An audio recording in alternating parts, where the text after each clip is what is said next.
রিক্সা driver মরে গেছে, ওর কাফনের কালারও হবে এক, কাফনের সংখ্যাও হবে 3টা।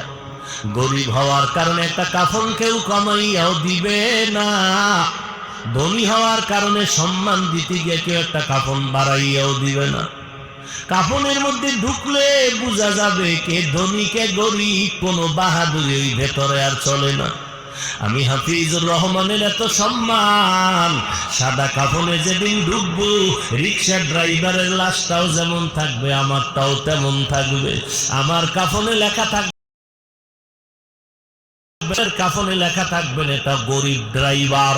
সবার কাফনের প্যাকেট গুলো এক হয়ে যাবে, কবরের সাইজও এক হবে। শোয়াইয়া সবাই যখন মাটি দিয়া বিদায় নিবে, আমাকেও 3টা প্রশ্ন করবে, আপনাদেরও 3টা প্রশ্ন করবে, হিন্দুদেরও 3 প্রশ্ন, সবার বেলায় একই প্রশ্ন।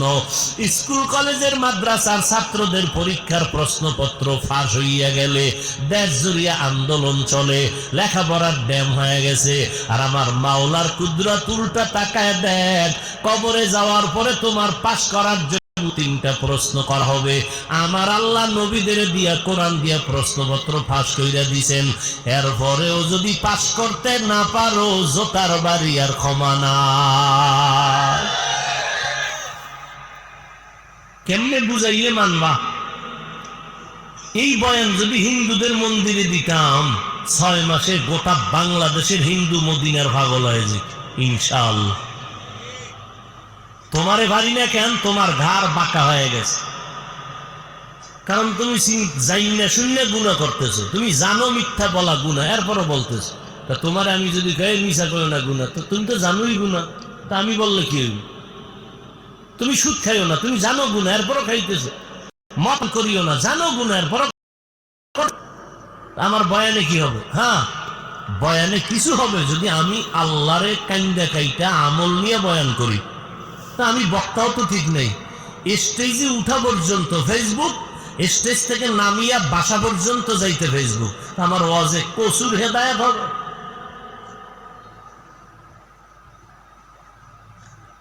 আমার চোখে পানি নেই, মানুষের চোখে পানি আসবে কেন? আমি পর্দা করি না, মানুষ কেন করবে আমার ওয়াজে?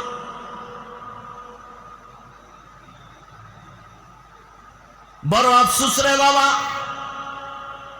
এখন তো কান্না কাটি নাই, কান্নার ওয়াজ নাই, আবার কালা চশমার হুজুরে কান্নার বিরুদ্ধে লাইভে আসে। এত কান্দা লাগবে না। কিতনা বড় দাজ্জাল! আল্লাহ কোরআনে কয় যত পারো কাঁদো, কম হাসো, বেশি কাঁদো। আল্লাহ স্পষ্ট বলেন ফালইয়াজহাকু কালিলা, হাসো কম, ওয়ালইয়াবকু কাসীরা, বেশি কাঁদো।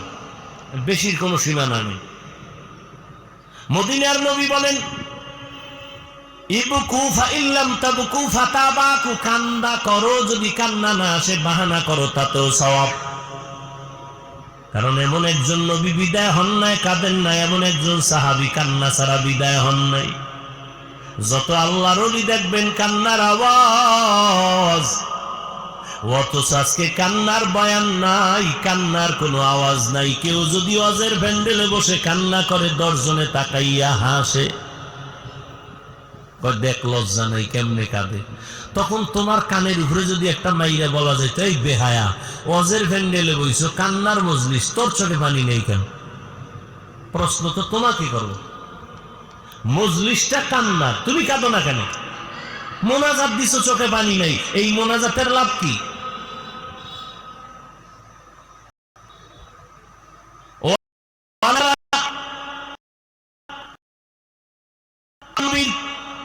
আদর্শের মালা গলায় লাগা।